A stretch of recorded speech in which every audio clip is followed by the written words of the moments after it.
We're back on our nursery. This week, we're finishing up a project that we started way back at the beginning of this channel this spring, probably over a month, 2 months ago, when we planted our 10,000 tree rootstock nursery we have here.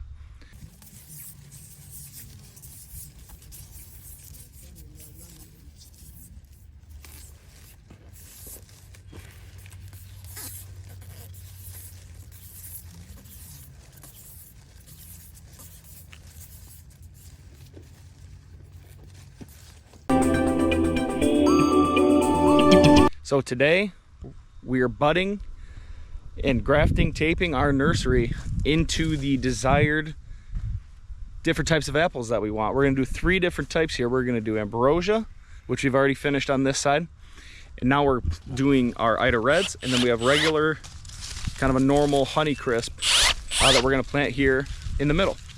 So we started this morning going out and cutting the budwood off of some of our own apple trees, and then we bring them back here to the orchard where we trim off the leaves, and then we begin to cut into the trunk of the existing rootstock here on the ground, and then we graft and tape in the bud of the desired apple that we have. Here's a stick of budwood that we cut off from one of our apple trees that we brought out here.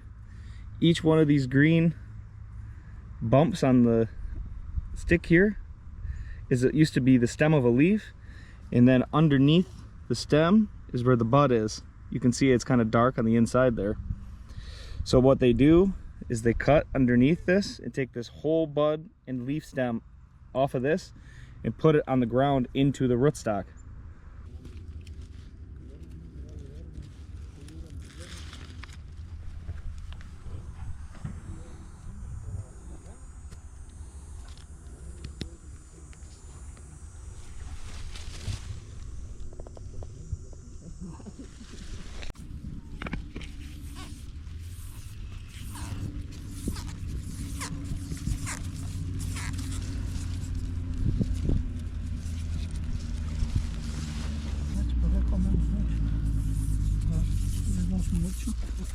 I think it's cool that we literally can take one plant, add something to the trunk of it, cut into it, tape it, attach it, and then in a 1.5 year time, you have a 4-foot tall tree that's something completely different than what was originally here. So here's my friend Juan.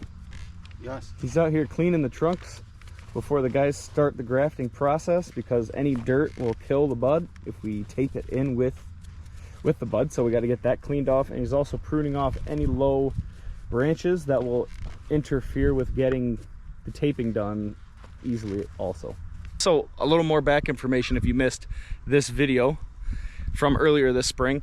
We grow our own trees in the nursery, whether it's cherries or apples, because we can grow them for about 1/3 of the cost that it would be to buy them from a different nursery. So that's huge when we're talking, because usually we have like a 40,000 tree nursery. This year is about 1/4 of that, just about 10,000. When these trees started, they were probably no more than 8 inches tall, and now they've grown up to about 2 to 3 foot, probably 4 foot in some of them. I'll show a little side by side. I took a picture of the nursery before, and then I have some pictures that I had taken today, so I'll put those up so you can see the difference of how much they've grown. We've put some nitrogen on them about once a week, and we have drip tape irrigation down underneath, and we're just letting them grow all summer long until now, where we're starting to bud them over to turn them into the apples that we want. Take a closer look here at what it looks like after they're done. You can see it just above my finger here is where the bud is. The tape goes all the way over it and makes everything nice and tight, airtight. Airtight is important because if it gets air in there, it dries out the bud, and all of this won't take, the tree won't heal over, and it won't start to shoot that bud off that turns into the new apple tree that we're looking for. So it's important we don't get any dirt or air up inside this. That's why we tie these on so tight, like you've seen in some of the footage from before. And there's another one just like that, all the way down.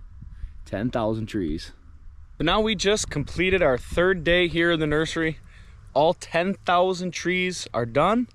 We did our 3 varieties. We did ambrosia, honey crisp, and some Ida Reds.